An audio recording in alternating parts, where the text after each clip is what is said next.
Hi everyone, welcome back to another rambling video. Woo!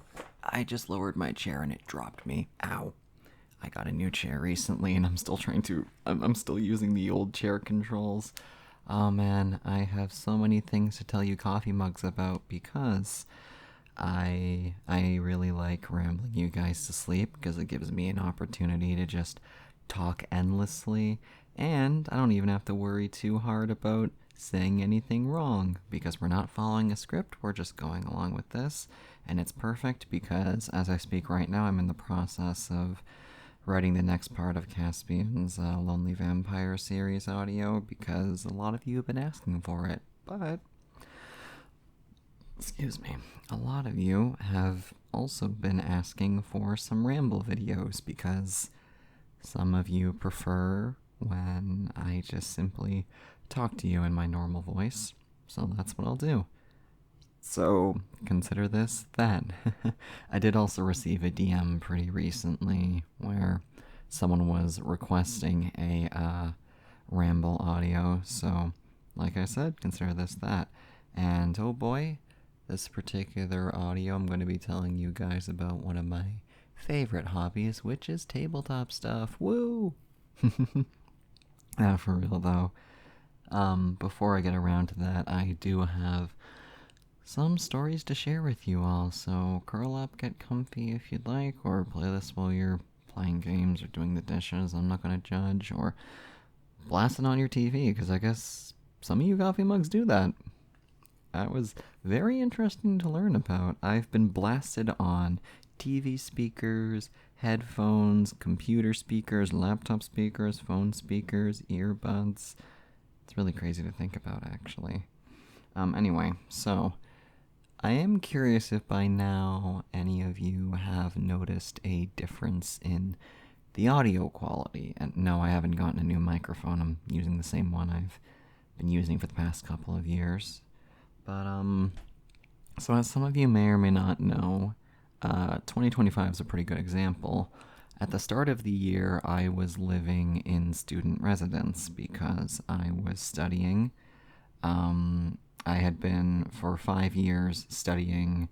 The first 2 years, I was studying broadcasting and television at my college, but that was during COVID, so I didn't really get a optimal college experience. I felt like when I completed it, I thought that wasn't really worth it. Like, it was a great program, learned a lot, met some cool people, professors were wonderful, but it wasn't really enough. So when the lockdown was lifted, I decided to take 3 years of acting.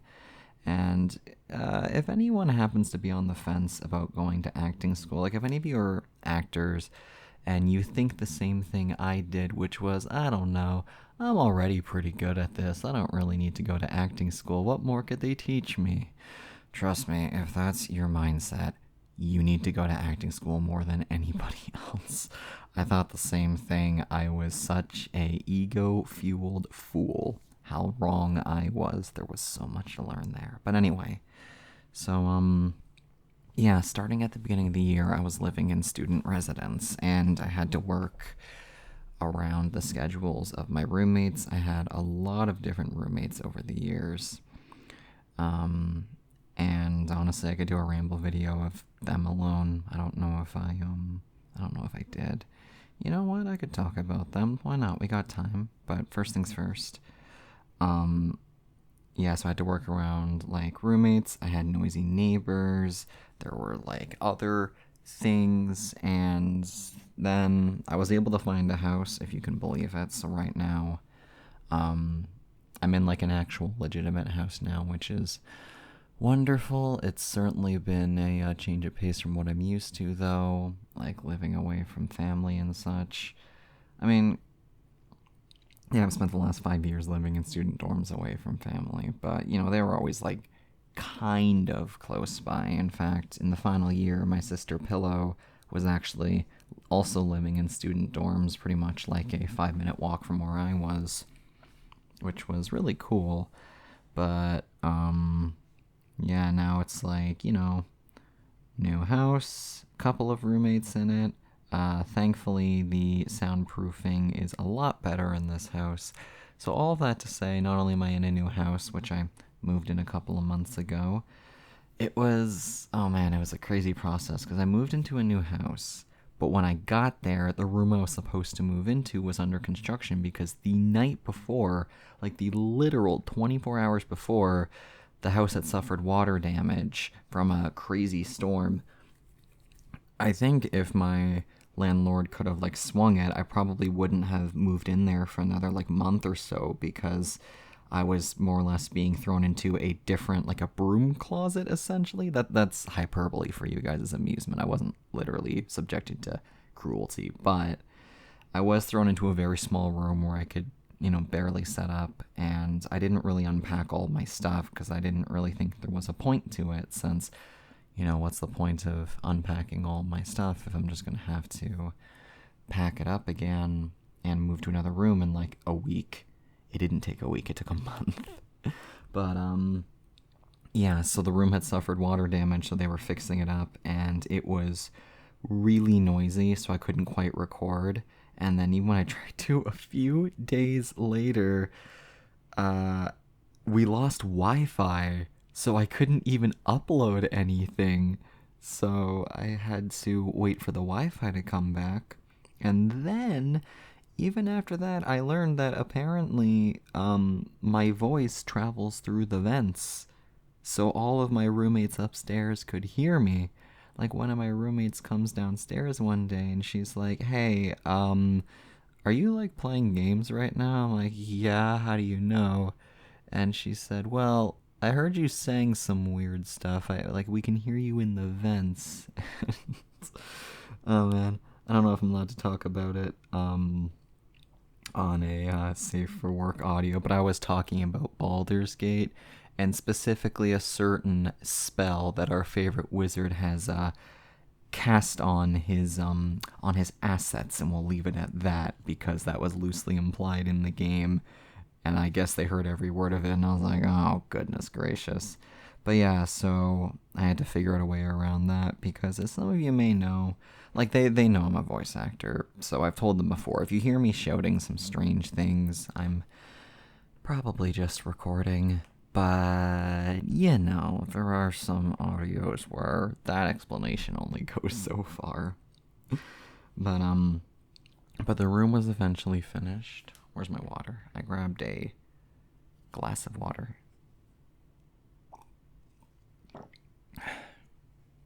So the room was eventually finished, and I moved in here, and then I realized that the table I had here was way too small.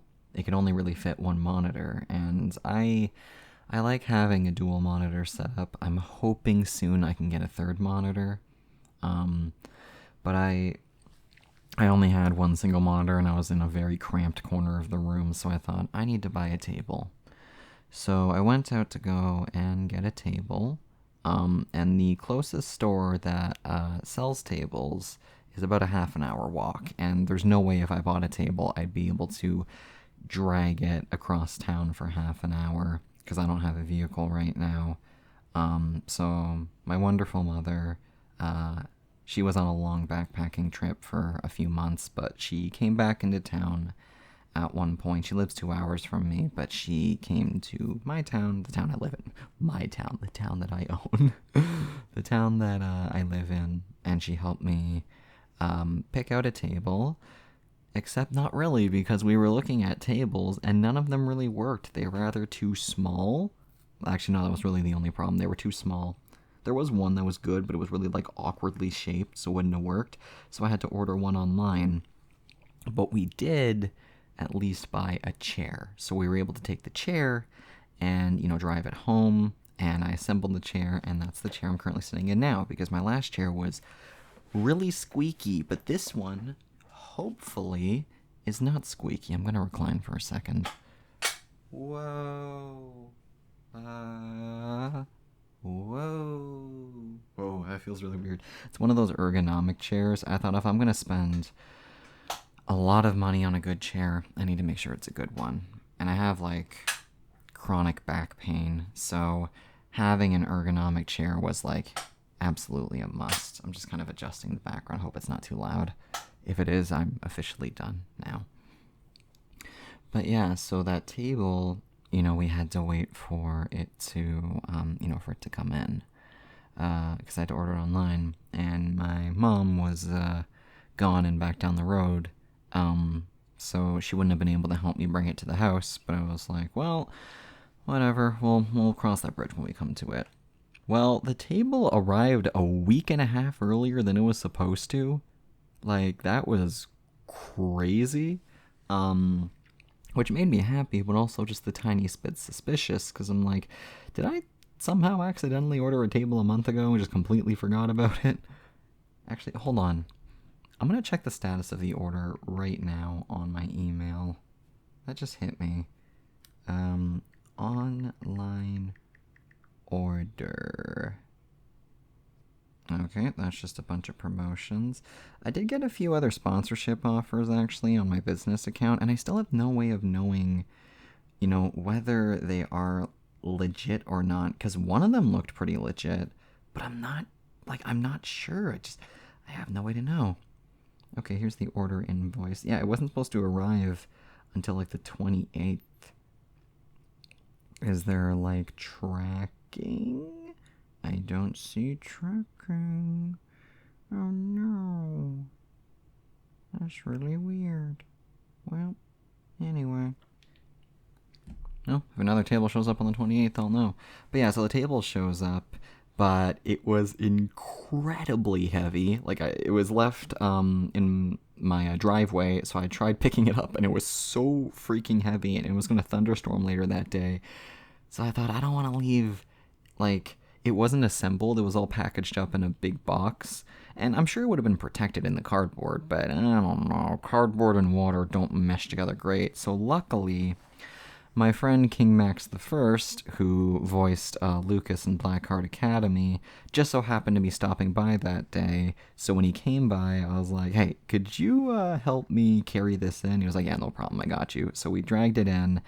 And when he left, I opened up the box, and the first thing the instruction manual says is, you should really do this with 2 people. And I was like, what? So I had to build a 2-person table by myself, which, if any of you are in the construction or handyman business, it's going to be time consuming, but it's not a big deal. It's just time consuming. But I haven't really built stuff on my own before. Typically, I've had help in the past. I'm not really familiar with it. I built my chairs, but not tables. Tables are harder to build than chairs, objectively. When I say table, I should say desk. Desk is probably more fitting. But, yeah, it was a very large desk because I wanted room not only for 2 monitors, but also when I'm running my online tabletop games, I like having room, for my microphone. Hello. But also for my rule books, because I like to have the rule books open, or if I'm running a campaign, the campaign book open and on the desk next to me. So not having that was really annoying. And I don't know about you guys. I don't know if anyone else has this, but when I'm sitting down, at a desk, I don't like having books in my lap. It makes, it activates my claustrophobia. I'm not sure why. I think I, need to be able to move my legs around. But anyway, so first it said it needs 2 people.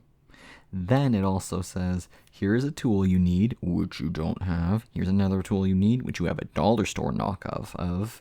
So I was like, all right, screw it. We're using a butter knife. I would only recommend using a butter knife for flat screwdriver substitutes if you don't have any other choice, because most butter knives have very subtle teeth on them, which I didn't really acknowledge until I was using it to twist in a screw, and I grated my hand a few times. It didn't draw blood, but my fingers are in a lot of pain right now. My legs also hurt too. Not really sure why, but I went for a really long walk yesterday, but something about building the table also hurt them. I don't know. Anyway, so the table was only supposed to take 2 hours to build, but I managed to finish it in a cool and breezy 8-hour session. I had a small break in between because my friend's Bloodshriker and I ritual, we've been We started watching Freerun Beyond Journey's End back when we went to the Anime North in Toronto in May. They've both seen it, but they wanted me to see it. So we watched it in like a big like theater showing room, and it was really cool. I really liked it. So we've like every now and then we meet up like online and we keep watching episodes together, and I've really enjoyed the show so far. So we took a break to, sit down and watch it for a bit, and I was just telling them about the progress on the table, on the desk. I wasn't able to watch the show on the desk. I was hoping I could, but I only I still had like a little bit longer to do. And then when I finally finished it, it was so heavy I couldn't flip it over, because when you build a table you have to build it upside down because of gravity. So I had to get one of my roommates to help me, and it was like 11 at night, but I was like, please, I can't do this alone. So they helped me flip it over, and I finally had the desk all set up, and I spent all day yesterday moving my setup over. So now we're in a new corner of the room with a long desk who, if I stretch my arms out, I can just barely touch both sides, and it's wonderful to have all this space again. I can finally move, got a proper setup, and I hope this will be my workstation for the foreseeable future, because that would be wonderful. Now I need my landlord's permission to set up all the soundproof foam I have on the table, not the table, the wall behind me. But yeah, so hopefully if the audio sounds any different, it's because we are in a favorable location. But yeah, so roommates. Oh man, if any of you are like going into college or uni, let me tell you, there's this thing I like to call the roommate roulette, where you're gonna be aiming and firing into a gaping void full of infinite possibilities, as many possibilities as there are human beings, and you're gonna hit someone, and that someone is gonna be who you're living with. Or it could be someone's, depending on where you live. And even if you're not taking like any kind of education, you might just have to rent a house with other people. And I've had a few roommates over the years, and they've all had their ups and downs, because what they don't tell you about roommates is you can like the person perfectly fine, you can get along with them, but your style of living is going to clash with theirs, and when they clash, maybe it'll work out fine. Or what usually happens, you see differences in their lifestyle, they see differences in yours, and conflict's a bit dramatic. Frictions arise, because everyone has their own unique lifestyle, and it might seem completely normal to you because it's all you've ever really known, you've lived it all your life. But to someone else, it might be completely foreign. Like, for example, the first time I ever learned of this was when my friend Bloodshriker was stopping by my place, and he wanted some hot dogs, and I just threw the hot dogs in the microwave and microwaved them, because it only takes 18 seconds and it tastes really good. But he thought that was really weird, because he was like, who microwaves hot dogs? You're supposed to boil them. And I'm like, yeah, you can boil them, but I just microwave them. It just takes way less time. But he thought that was really strange. And it's such a small thing, but it's like, to me, it was normal. I didn't think anything of it. Same with, like, I know there are some people that like putting ketchup on pancakes, for example. Me, I don't really do that, so I can look at that and be like, whoa, that's different from what I do. But to someone else who's done that all their life, they probably find that very normal, and they wouldn't think anything of it.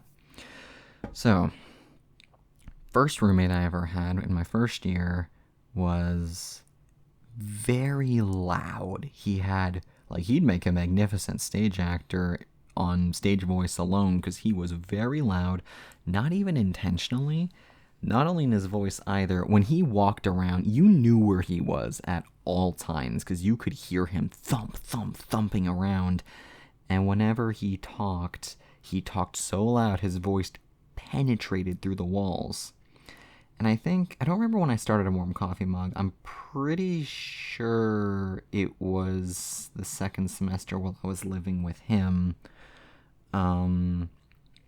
But I need to double check that. I gotta fact check that. Because it would have been 2021. But if that was the case, then definitely I would have had to, revolve around whenever he's not talking.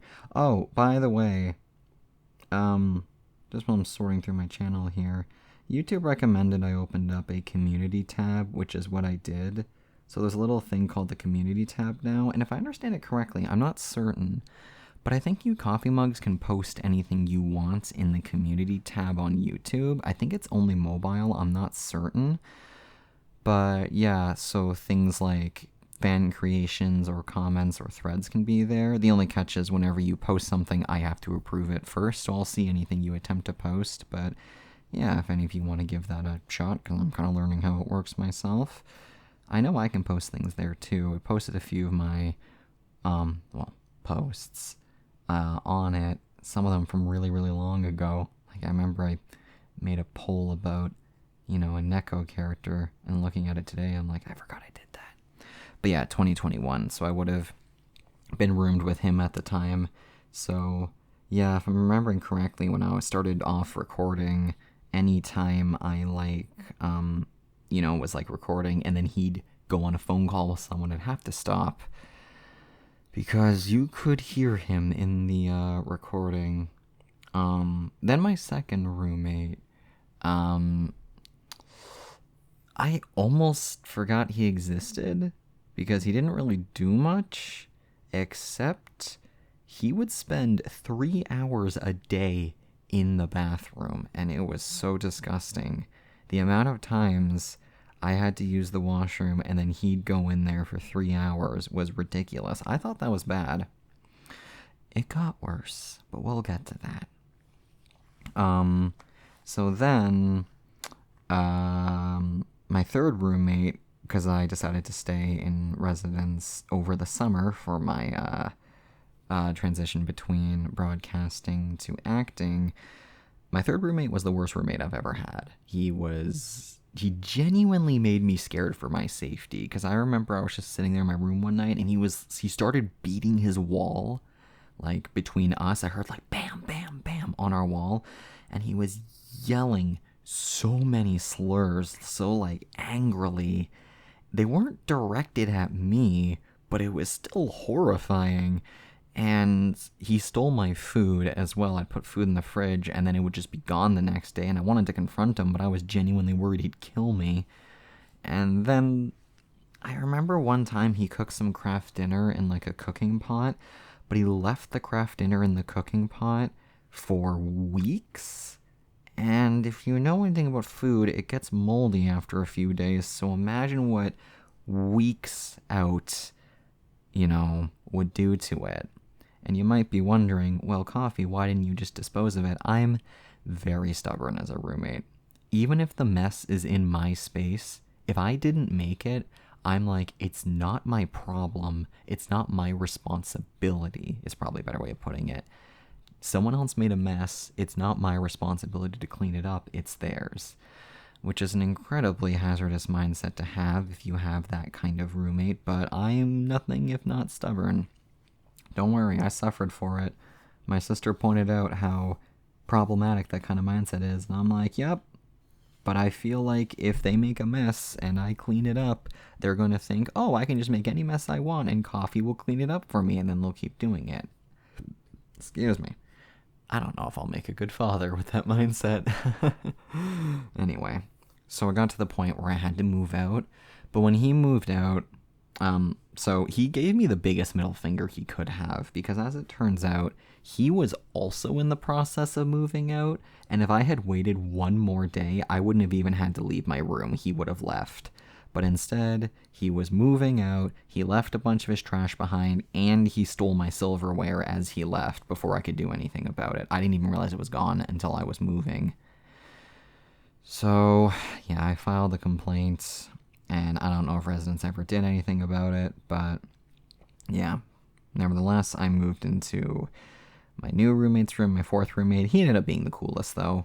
I was only living with him for a month because he moved out after a month, but he actually got me on set for a movie he was shooting. So before any of you get excited, I was what was referred to as an actor role, which sounds exciting, but it just means I had less than 5 lines. So I barely really said anything, and in the final cut, I guarantee you wouldn't even recognize me. I was more or less a slightly more important background character, but hey, it was a humble beginning. It was cool being on set for the first time. He almost got me in trouble, though, because he worked at a weed store, because in Canada, weed is legal, so you can go to stores and buy weed and, I think, cannabis. Is that the same thing? I don't know. I don't really know the difference. But as a result, his room smelled like weed. So when he moved out, and then one of the RAs showed up to talk to me, like, you know, to do some, like, final checkups, they looked around, they were like, it smells like weed in here. You can't be smoking weed in the residence. And I was like, it's not me. It was my roommate. He lived in a weed place, or he worked in a weed place. But she, like, wasn't buying it, and she was like, you're going to be in a lot of trouble if I find any weed around here. And I was like, sure, go ahead, turn the place upside down. You're not going to find any weed. Not as a threat, just more like, yeah, no, I have nothing to hide. You're totally fine. It's not me. So she searched. She didn't find any because, yeah, there wasn't any. So we were good. But if he had, I was scared because I was like, if he happens to have left like some weed behind that he forgot about and she finds it, my ass is getting evicted. So that would have been terrible. But yeah, so then the roommate I had after that, I believe it was Vision Fusion, the one who voiced Cliff in Blackheart Academy. He was cool as well because he was someone I actually knew, and if you can room with your friends that you know that your living styles work together, I would highly recommend it because it was great having a roommate I could communicate with. There weren't any issues. That was pretty good. And he's also an actor, so anytime I had to record something, I could just say, hey, I gotta record, and he'd say, got it. So that was really nice. Then, what am I on now? 7th roommate? My 7th roommate, I just genuinely forgot he existed, to be honest, because he was so quiet. Like, he never really made any noise, so that was fine. But every now and then, he'd knock on my door and tell me I'm being too loud, so I'd try to quiet down. The only time we had a problem was right at the end of the year. He got pretty pissed off at me because, I'm not going to talk about it, but I have one unfortunate living style that eventually came up.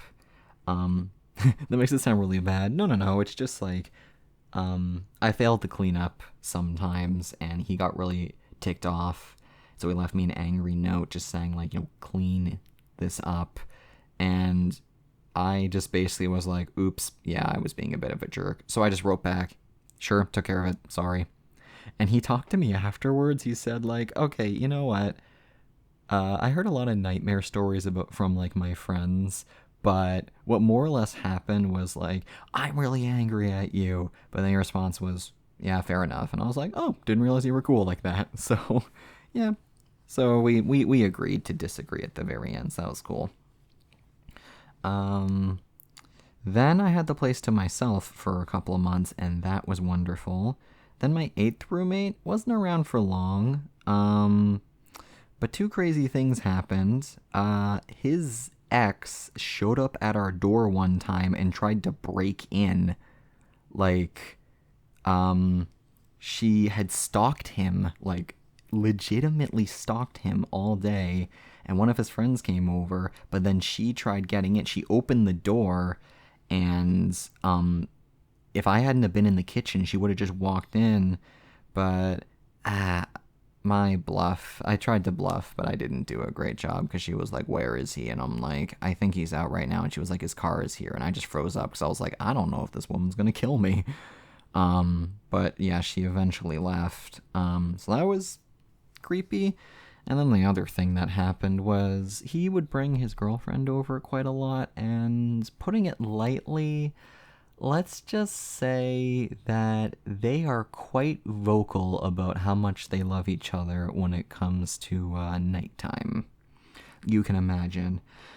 So one time I pulled like a bro move when she came over, and I was on a call with someone. I was in the kitchen, and I could tell that they were trying to have some quality alone time, and I was kind of getting in the way. So I put my shoes on and loudly said, like, into my phone, I was like, yeah, that's a good idea. I should probably step out for like an hour or so and go shopping. You'll probably find me at my place like at 10 o'clock. It wasn't exactly like that, but I was just loudly letting my roommate know, like, okay, dude, yeah, go ahead. You got the place to yourself. Do what you gotta do. And then the final roommate I ever had, oh god. So, he was also very noisy. He never cleaned up after himself, and he'd spent, oh god, he would spend on average about like 5 or 6 hours a day in the bathroom. I remember one time I woke up in the middle of the night. I had to pee really badly, but I heard him go into the bathroom and my heart dropped. And I was waiting and waiting. It was like 3 in the morning and I was waiting and waiting. And then eventually I knocked on the door and he didn't answer. And I waited and I knocked again. He didn't answer. And I was waiting for like, to the point where I was seriously considering peeing out my window before finally I pounded on the door. It had been like 45 minutes. And he opens the door and he's like, do you need to use the bathroom? I'm like, yes, I've been waiting for 45 minutes. And he goes, oh, my bad. I was doing my hair. And I was like, what? At 3 in the morning? For 45? Oh my god. So, yeah, there was that. And then when he moved out, so what he would do throughout the year is he would constantly buy a ton of, like, food and put it in the fridge and then just let it expire, or he just wouldn't eat it. Like, he bought a ton of takeout food, but he left it all in the fridge and just never ate it. And when he moved away, my fridge was stockpiled full of, like, a lot of that, like, you know, that processed frozen food meals where you're supposed to put them in the microwave and just heat them up? It was a ton of that. And I asked, like, are you coming back for this? And he said, no. And I thought, what? So yeah, he spent a ton of money on groceries and he just never ate it. And I tried having some of it, and I had the worst craft dinner I've ever had in my life. So, the craft dinner wasn't good. But there was this, like, teriyaki rice recipe that had, let me tell you, the description on the back of the box alone got me to try it. It got me curious because it said something like, prepare for a mouth-watering explosion of flavor that will leave you just begging for more. We're talking like royalty levels of food on a field of delicious mouth-watering rice with a crown of like teriyaki and, like, you know, topped off with all sorts of stuff. And I was like, goodness gravy, give the marketing department a raise. They certainly made this sound like the holy grail of food. So was it any good? Yeah, actually, as far as processed food goes, like, you know, at the end of the day, it was processed food. It still tasted artificial, but it had quite a bit of flavor. I liked it. I can't remember the brand, but if you offered me it again, I'd take it. I'd be like, yeah, I'll have that again. I'll admit it didn't have me begging for more, but I was like, I'd certainly like some more. That was pretty good. So good job, marketing. You got me to try food I normally wouldn't try. But, and now moved into this new place with my current roommates. They're all fine. Right now, they all live above me. They're all very nice and very helpful. And honestly, the worst thing they've ever done was politely ask me to move my dishes. So I haven't really had any issues so far. And yeah, it's been great. So hopefully there's no more roommate horror stories to come. Shameless thirst break. But yeah, so new place, new table, new-ish setup. And now, I was going to post a picture of it a while back, actually. When it comes to writing, I've started developing coffee culture, which I know you can make all sorts of puns there. But I've always seen, you know, those, like, stereotypes of writers going to, like, cafes to, like, write at them. But I decided to actually try that. Like, go to a cafe, sit down with my tablet, and just write. And that's how I wrote the entirety of the first episode of together in the dark. Because, yeah, being in that atmosphere is really relaxing. You can get some, like, simple food. And one of my friends works there as well. She unfortunately told me that there's some problems with management there recently. So I'm like, oh no, the place wasn't as relaxing as I thought. But, yeah, it's a local coffee shop. It's pretty good. Helps me focus there. And I might do that to write the rest of Caspian's stuff. Because when I'm writing at home, I get distracted too easily. Because this is, the same computer I use to, like, play games and run my tabletop stuff, so I'm always tempted to, like, stop writing and start working on those instead, and it's just bleh. But, yeah, there are, like, in my area, I've tried writing at, like, restaurants or, like, places like Tim Hortons, but they're, like, way too loud and way too busy. Cafes, to me, typically strike that perfect balance of, noisy-ish, but not, like, deafeningly, not, like, distractingly. It's just, like, regular conversation. Meanwhile, restaurants tend to be a bit more crowded, a bit more hubbub, so to speak. Yeah. But I, do have another little exciting announcement. Thank you. So, right now, me and my friend Bloodshriker, we are in the process of, while I'm working on these scripts, we're also in the process of writing a new visual novel, and this is one that hopefully you can, like, actually play, like, because he's in, like, game design and coding and such, so he's handling that side of things. I'm handling the writing and the art and the acting of it. And we're kind of taking what I learned in Black Art Academy and trying to apply it and do some, new stuff. And the working title for it right now is called Pockett Academy. I don't know if I want to call it, like, something Academy because it's going to sound too much like Black Art, but, that's just the working title for the time being. But the reason it's called Pockett Academy is a little thing I wanted to tell you all about. And if I've already talked about this, my bad. Maybe hearing it again will help you fall asleep. But I am also in the process of working on my own tabletop system called Pockett Realms. It's spelled Pockett Realms. Stylism. And if you remember there was an audio I made that was like, boyfriend, like, working alongside you, or, like, while you're drawing and I'm, like, typing. It was like a little work simulation audio. I did talk about it a bit then. It wasn't just me, like, playing a character. I was, like, legitimately working on a system. So it requires a little bit of context, but a very, very long time ago, Rye Ritual and Bloodshriker convinced me to try, D&D, Dungeons & Dragons at our local game store. And at the time, I didn't know it, but our Dungeon Master kind of played the game a little bit too mercilessly. It was a bit too difficult. Like, your average roll, you needed to get, like, an 18 to succeed. More on that later to those of you that aren't D&D nerds.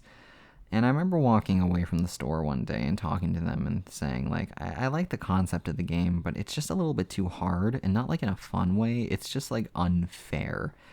And they more or less said something to the effect of, well, if you don't like it, why don't you design your own game? And I thought, you know what, I will. So throughout high school, I was designing my own tabletop system that was called Fall from Grace, which had a lot of things similar to D&D. It was a tabletop fantasy role-playing system, but I had my own, like, races in it. There was, like, a unique take on... There weren't really classes in the game. You had skills and skill trees based off what race your character was, like elf, dwarf, half-animal creature, demon kind, angel, that sort of thing.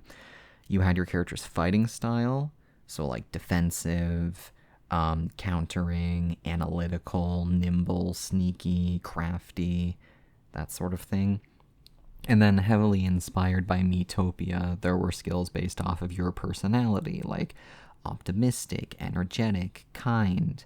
And I playtested it with a ton of different people, and the general consensus, a lot of people really loved playing it. Some people even said they liked it more than D&D. The big difference, though, was that Fall from Grace was purely a story-driven game. It only had one campaign, and unlike D&D, where it's very free-form, Fall from Grace was a lot like what you'd see in Baldur's Gate, which is to say, whenever you were confronted with a choice, I wrote down a bunch of predetermined answers. Like I would say, Bob McFlurry punches you in the face. You have the option to A, just fall on your face and fake being in a lot of pain, B, hit him back, or C, smile and say, hit me again.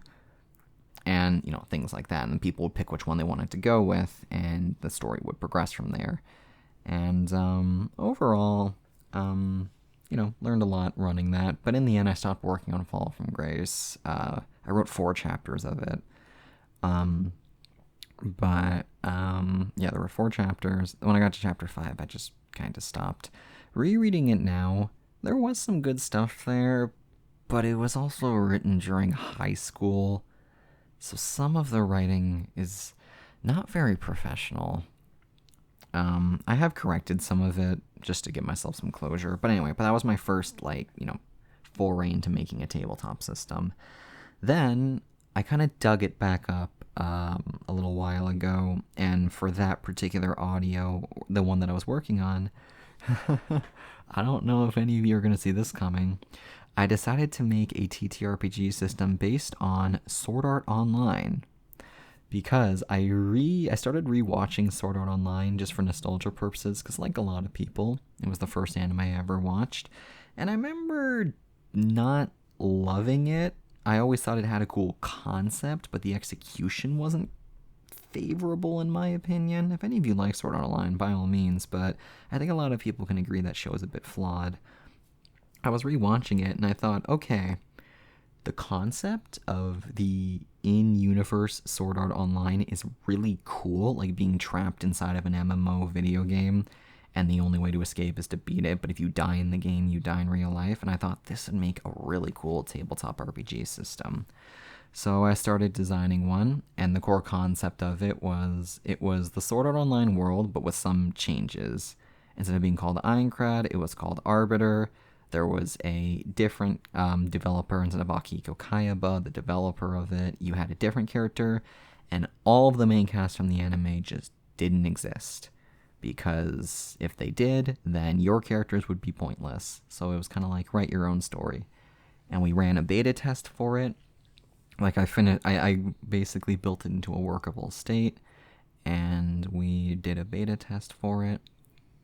And it went pretty well until the end. It kind of fell apart at the very end, because it wasn't really properly balanced, which was fine. It was a beta test, but I also kind of realized that, the systems I put in place might work for a tabletop system, even if I do finish, making this. It was called Sword Art Online Gilded Frontiers, or Years Lost to Arbiter. Probably the first one. Rolls off the tongue better now that I'm saying it out loud. Even if I finished writing it, I couldn't really do anything with it. I can't publish it because it's probably copyrighted as heck. So I just kind of stopped. So the system's still out there. I guess if I ever get bold, I could always just release the rule book. I don't know if legally I can do that, but I don't know. But so I sat down for a while, and I decided to take some of the mechanics I put into that game and make it into my own game, and right now that is Pocket Realms. And what I'm hoping, it's a pipe dream, I want to take Pocket Realms and see if I can take actual steps into publishing it, like legitimately publishing it, making it something that can actually go out there. I don't know if I'll succeed, I'd like to try. The fact that tabletop RPGs exist in the first place means that there's a market for it. Where there's a will, there's a way. But, so, Pocket Realms, it's What sets it apart, it's meant to be a sci-fi fantasy universe. It was very heavily inspired by Xenoblade Chronicles, specifically 3, because I've been playing Xenoblade Chronicles 3. It's the only one I've played, just disclaimer out there, but I fell in love with how that universe meshes this beautiful fantasy world with sci-fi elements so like seamlessly. It's also heavily inspired by Fantasy Life because I got back into Fantasy Life, and then The Girl That Steals Time came out. I've been been playing that game, and it was absolutely wonderful. So it's meant to be a system that's all about like immersion, living in a fantasy world. It isn't really meant to have a campaign mode exactly. You can if you want one, but I was like, I want to create a very lore-filled world or in-depth world with a lot of cool places to see and explore, and then put the characters in it and give them a lot of opportunities to interact with it, because you can take up hobbies. Like, there are skills and careers that you can pursue in like cooking, fishing, building, survival, blacksmithing, so on and so forth. But there's also the traditional stuff that you'd see in tabletop RPGs. Like, you have your character's archetype, you have a bunch of abilities you can learn with them, and there is like a combat system, and you have a bunch of different playable races. I decided to completely remove humans, so you can't play a human. You're forced to play a unique race that's completely native to the Pocket Realms universe. But essentially, as the name might imply, there are several different realms that you can explore. You start off in the mortal plane, which has all of its like history. It has a ton of cool like landmarks to explore. There's a lot of different biomes. Like, there's grassland areas, there's deserts, there's volcano areas, there's like snowy places, there's like areas that used to be underwater but the water drained, there's like misty peaks where like samurai live, there's like haunted isles way out in the ocean, there's like seas of blood, there's like wastelands completely overtaken by monsters, there's like underground areas deep in the abyss, there's like haunted areas, there's jungles, so on and so forth. The general goal was to give players a huge world to explore, tons of ways to interact with it, and then just have it all be completely about the journey. Like, I wanted to integrate a ton of skills that like give you opportunities to like role play, just have fun role playing. Like, rather than have a lot of mechanical skills like you take 20% less fire damage or something, those do exist, but there's opportunities for fun skills. Like, I've run 2 playtests so far, and 2 abilities that players have really loved. There's a skill called Kleptomaniac, which might make you think that you're really good at stealing things, and that's technically true. But the way that it works is, as you're walking around, sometimes when you open your inventory, random items will just be in your inventory. You don't remember taking them, you just have a habit of just snatching things up subconsciously. So one time, one of my players was in a battle, and they were like, okay, I crafted some grenades earlier. I'm going to throw a bomb. And I said, you open up your like pouch, and inside you find a watermelon. And they were like, what? Where did I get this? And I was like, you don't know. But you have a watermelon now. Your kleptomaniac skill activated it. So they grabbed the watermelon and threw it instead. It didn't really do anything, but you know what? It opened up an opportunity for a fun event, and that's the whole point of Pocket Realms. The other one was called, I think, Bottomless Stomach, where you can eat an infinite amount of food and you can eat pretty much anything you want. And so he decided to play as like a goat character, a half goat who just eats anything. So he'll like walk up to characters and say things like, hey, do you guys have any like any plates to eat off of? And they'll be like, yeah, here you go. And they hand him like an iron plate, and he'll go like, thanks. And he just devours the plate. Or when they fought some like mechanical enemies, when the enemies were defeated, he just started like munching on like their like mechanical wings and stuff. And it was really funny. There's also, I'm in the process of designing, if any of you are familiar with Ruby, it's called glyphs, but it's similar to the semblance system, where everyone more or less has like a ability that's unique to them. You'll have to talk with your like game master about it, of course, but like you essentially have like one superpower that only your character can perform. So, like, say for instance, you have a superpower or a glyph where if you touch something, it begins to like slowly wither away the longer you keep like your finger pressed on it. And you gotta balance that obviously, but just an example. Or like if you say a command phrase, you start floating off the ground lightly. Things like that. The imagination's the limit. But yeah, so the system in terms of video games was, heavily inspired by Xenoblade and Fantasy Life, a little bit of Horizon Zero Dawn as well, and Darkest Dungeon in terms of the combat style, because I decided to do away with a grid system, because typically if none of you have played TTRPGs before, you typically play on what's called a grid system, typically, which is to say that, like, imagine a literal map where you have like a grid on it, like A1, B2, so on and so forth. You're not going to be using like A's and 1s and all that. But every like section of the map is, sectioned off into specific areas, and you can only move so far when it's your turn during fights. So it's used to keep track of where everyone is. You want to tactically move. Everyone like moves around the battlefield on their turn. And sometimes it can take a while calculating how far everyone moves and how far away everyone is. So Pocket Realms is designed in like a traditional RPG sense, similar to Darkest Dungeon, where there's no grid. There is positions, though. You're either in the front, middle, or back lane. And you're technically kind of always in range of each other's attacks, but some attacks only target specific lanes. And there isn't really like movement exactly. Like, yeah, you can change positions with your party, but it's kind of meant to speed up combat a little bit. And so far in all the beta tests, it's worked. Players have enjoyed it. Only one player's really been iffy about it, and I think that's normal. They have stated that a grid system would probably be cooler, and while I admit, like, yeah, grids are probably, the ability to move around is probably objectively more immersive, but, if you want to play a TTRPG system where you move and stuff, there's plenty on the market. I want to try something new. I want a traditional RPG experience. But yeah, so the three RPG systems, tabletop role-playing game, TTRPG systems that I'm familiar with, I've only really played 3. I've designed a few of my own, but not like officially, so they've all been kind of, whatever. But the 3 official ones I've played, I played Dungeons and Dragons. That's probably the most infamous one, 5th edition.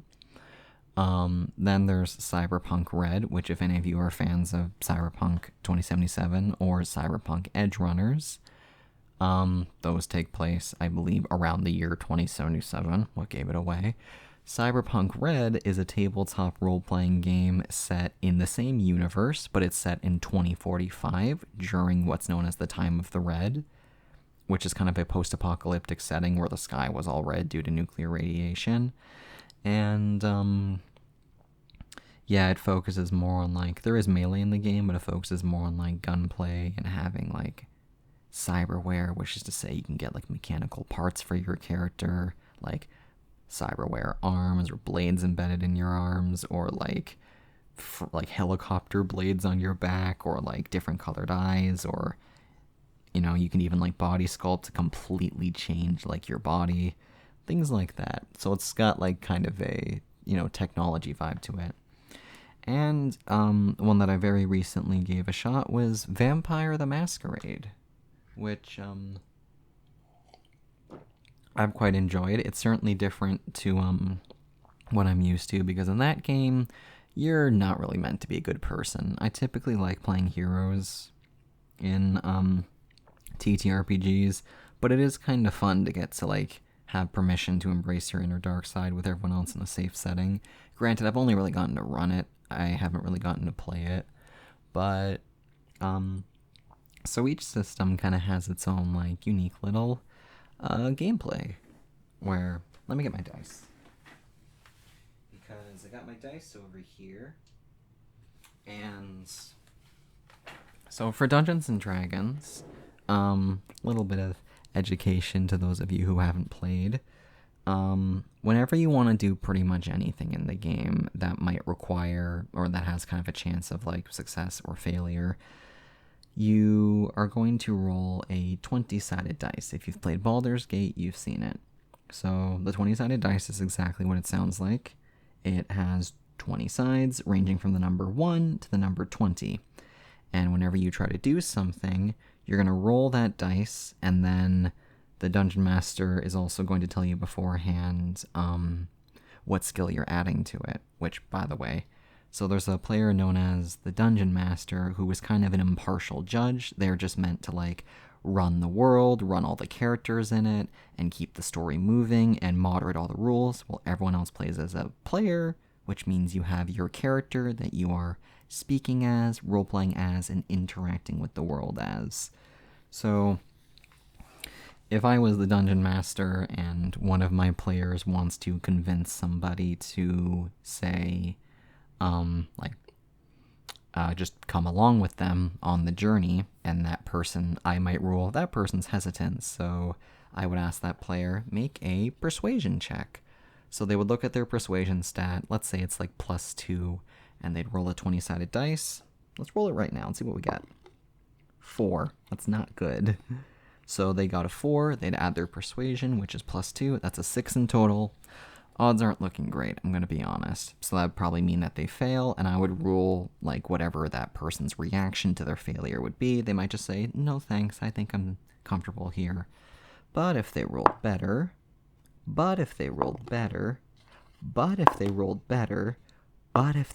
oh my god, there we go. I got a 2, a 4, and a 7. Okay, 16, that would be an 18. They might be able to convince that person, yeah, I'll come along with you. So it's typically a lot of, like, role-playing your characters, and everyone's playing as, like, a different adventure class. Like, you can be a wizard casting spells. You could be a rogue who's very, like, sneaky, sticks to the shadows, and uses, like, subterfuge to get the upper hand. You could be, like, an archetypical fighter with martial prowess who runs into the fray with their sword swinging. There's tons and tons of options, so everyone's kind of got their own unique, like, gameplay style. And typically their characters have, like, backgrounds or backstories. They write something about their character like, I used to be a prince, but my house was overthrown, and now I'm looking to get revenge. Or, I'm a mad scientist who created something horrible. I need to find my creation before it blows everything up. That sort of thing. And there's a ton of what's known as campaigns. So there's, like, stories that you can play. Like, looking up at my shelf right now, I think I own about, like, 9 of them, but there are so many more. Campaigns are, like, long, unbroken, ongoing stories where your characters are working towards, like, accomplishing a specific goal in a, like, certain area or defeating a specific villain. So yeah, that's the Dungeons and Dragons style in a nutshell. Now, I'm familiar with 5th edition because there's been 5 iterations of it. Soon to be a 2024 version, but I'm a 2014 5th edition guy myself. Then there is Cyberpunk, which, Cyberpunk, let me just grab a drink. So Cyberpunk Red, rather than using a 20-sided dice, you only have a 10-sided dice and a couple of 6-sided dice as well. The 6-sided ones you're going to be using to, like, roll for damage and stuff. I forgot to mention that in D&D. You pretty much use every dice in D&D. But, so concerning Cyberpunk, what I think really sets Cyberpunk apart from Dungeons & Dragons is rather than classes, you have what's known as roles, which probably sound the same at first, but there's 10 different roles you can take up, and they kind of make up exactly what you're doing on your team. So my favorite role, for example, is what's known as a fixer. You're basically the businessman of the group. You are able to, like, find really powerful items for your party and negotiate, like, higher rewards and buy things at lower prices. And then if you really play your cards right, you can set up your own business and sell stuff. And if anyone wants to hire your group to do something, they're going to reach out to you. So you're kind of like the middleman godfather of the group, and it's quite enjoyable. And what's fun about whatever role you pick is anyone in the group can essentially do what you can do, but you can do it best. So, if you're playing as a rocker boy, for example, anyone can talk, but you're probably the best at talking. If you play a solo, the fighter of the group, anyone can fight, but you're probably the best in combat. So on and so forth. There are a few exceptions, but so in Cyberpunk, since you're only rolling a 10-sided dice, in exchange, the skills that you have in that game are a lot bigger. So in Dungeons & Dragons, for example, I'd say on average you might have a +4 or +3 to +6 to something you don't really specialize in, and then maybe like a +10 to 13 on average to something you're like amazing at. Like if you really focused on being a persuasive character, you could probably roll a d20 and like add 13 to whatever you get if you like hardcore committed. But in Cyberpunk, on average, if you're not good at something, you're not really going to be adding anything, and you're probably going to suck. Like, you got some very small buffs, but if you specialize in something and you, like, let's say you really want to be good at driving a vehicle, you can have anywhere between, like, a +13 bonus casually to, like, a +25 or 30 if you're a nomad who's, like, the best driver. So as a result, the differences in what you can roll are very small. Like, let's say I wanted to negotiate a price with someone and I'm making like a trading check, and my trading is probably like 14. So I roll a d10, I got a 7, so that's a 19 in total. Did I say I had a 14 trade? I already forgot what my trading bonus was. If it was 14, it'd be a 21. Yeah, wait a minute. Did I say 12, 14? Whatever. Point being, if my trading bonus was 14 and I rolled a 7, then yes, it'd be 21 in total, which is pretty darn good. So it means in Cyberpunk, you have a lot less BS moments where you roll to do something you should be good at, but then because you rolled a 2, you only get like a 3 in total and you make a total mess of yourself. But in Cyberpunk, because you've got a pretty big bonus, you're going to consistently suck at things you aren't trained in, but consistently excel in things that you are trained in. So if I'm the trading person of the group and I'm rolling, I got a +15 to my trading, and then I get, so I roll a 3, for example, and that means I'm getting an 18. It means even though a 3 is not a particularly high number, I still got an 18. That's still really, really good. So Cyberpunk's pretty fun if you want to pick something, like specialize in something and be the person that contributes that to the group, and it can be pretty enjoyable. And then Vampire the Masquerade. I think I actually have special dice. I gotta search down here. No, wait a minute. I have a shelf next to my desk. Here it is.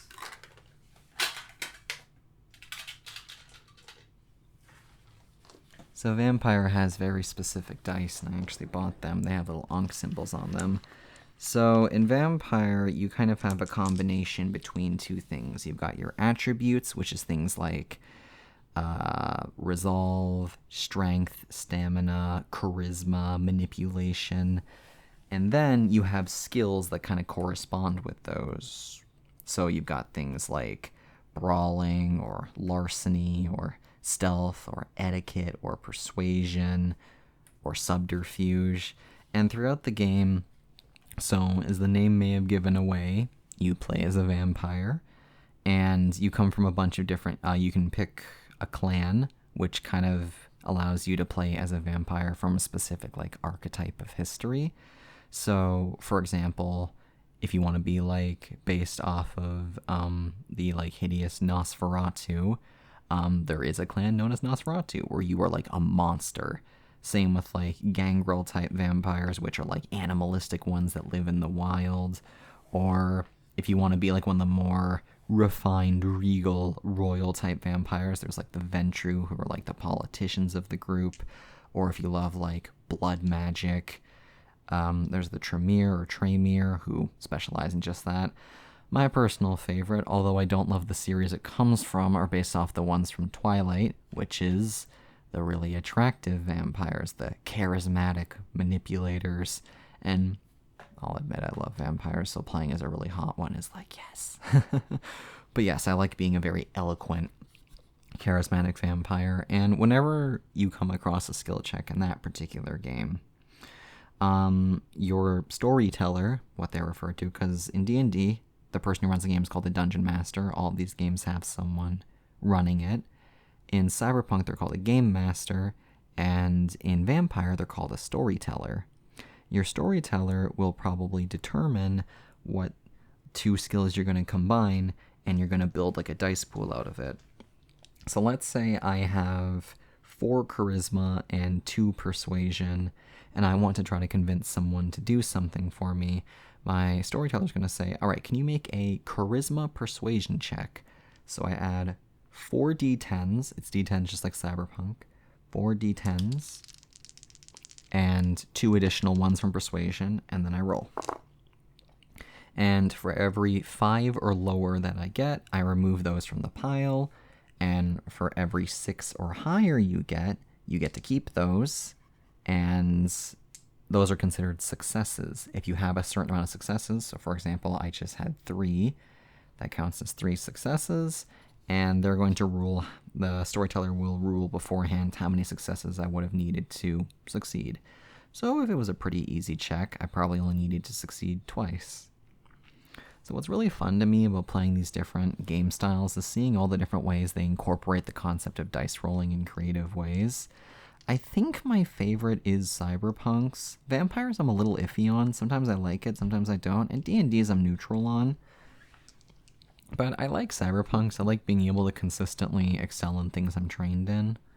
But Vampire has a unique little twist where you're also managing your hunger as well because you need to drink blood.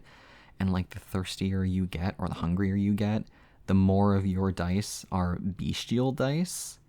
Is that what they're called? I feel like I'm getting that name wrong. Frenzy dice? No. Well, whatever. Point being, and you're always going to be rolling those bestial dice alongside your dice pool, and those can have disastrous consequences. Like, let's say you roll really, really well, but then your bestial dice also happen to roll really well. It means you get what's called a messy critical, where you technically succeeded in what you did, what you wanted, but it has very unforeseen consequences. Like, if you wanted to like grab a suitcase from someone's hand and you get a messy critical, instead of grabbing it, you might like rip it out of their hand and like cause damage to that person. Or you might have like grabbed the suitcase and then just taken off running because your beast took over you for a moment. And I don't mean you just like sprint. I mean you vampire sprint. You like shot through a window and like you're running faster than traffic. Alternatively, you can get what's called the bestial failure, where you fail so badly your animalistic vampire senses are like, all right, I'm going to voice my opinion about this, and you might do something very, very messy. But that's what's really fun as the storyteller, because I've only gotten to be a storyteller so far, excuse me, is managing what happens to the players when those, like, hiccups come up. Because they're not always in control of themselves, and it kind of gives you an opportunity to play, and it's really, really fun. Now, hunger dice. That's what it's called. Hunger dice. Yeah. Was that not what I said earlier? God, I don't remember. Now, some of you might be wondering what Pocket Realms uses. Pocket Realms uses a D100 system, which is to say you have 2 dice, a 10-sided dice, and a 100-sided dice. Now, the 100-sided dice might sound misleading if you haven't used it before. It doesn't actually have 100 sides. It also has 10 sides, but the D10, 10-sided dice, has 1, 2, 3, 4, 5, 6, 7, 8, 9, 10. The 100-sided dice has 10, 20, 30, 40, 50, 60, 70, 80, 90, and then 0. So what you would do is you'd roll them back to back. So let's say you get a 20 and a 5, then you roll a 25. Let's say you get a 60 and a 3, that's a 63. So Pocket Realms uses, that particular kind of D100, so you're rolling that, and then you're adding skill bonuses that are based off of a combination of your two of your attributes. So you have main attributes like strength, focus, luck, mind, that sort of thing. And every skill in the game is based off of a combination of those two of those things, plus your gear. So, say for example, you're wearing a shirt that looks really cute, so you gain +5 to seduction. And then your seduction is based off of your, we'll say, focus and your luck. So if your luck is like 8 and your focus is 10, then you're rolling a d100 and adding 18. But then you also had a +5 from your shirt, so it's a 23 in total. So it's anywhere between 1 to 100 plus 23. So yeah, it's kind of a little bit of the best of both worlds. Obviously, the statistics for success or failure are quite a bit larger, or should I say the margins. I kind of wanted to base off of a traditional, like, 0 to 100 percentage system. That's mainly for when you're rolling to accomplish skills, because that's what most of these games encapsulate. So, yeah, that's my long ramble on, well, lots of different things, but mainly what I've been up to with the tabletop world. If any of you are interested in, trying out tabletop games, there's a lot of different systems to work with, and if you don't really like the one that you give a shot with, there's plenty of other ones that have different themes and, different mechanics and stuff, and I think it's just really, you want to find the one that you really enjoy in a group you really like, because not all groups are fun to play with. I've had some stinkers in the past, but I've also had some great groups, and my happy place is playing in person with people I trust and I know that I can, like, really act and perform around, because I like performing, what can I say? Anyway, if any of you are still listening, thank you very much for listening to me ramble and for allowing me to ramble into your ears for this long. It's always wonderful to get to just sit down and talk with you guys for a while. If you're asleep or nodding off or kind of napping, I hope you have a good rest, and I hope you have a good rest of day, rest of night, wherever you are right now. Thank you all for being here, thank you for doing what you do, and thank you for giving me the opportunity to talk to you for over an hour. I love all you coffee mugs very much. All of you take care, okay? Alright. Bye-bye.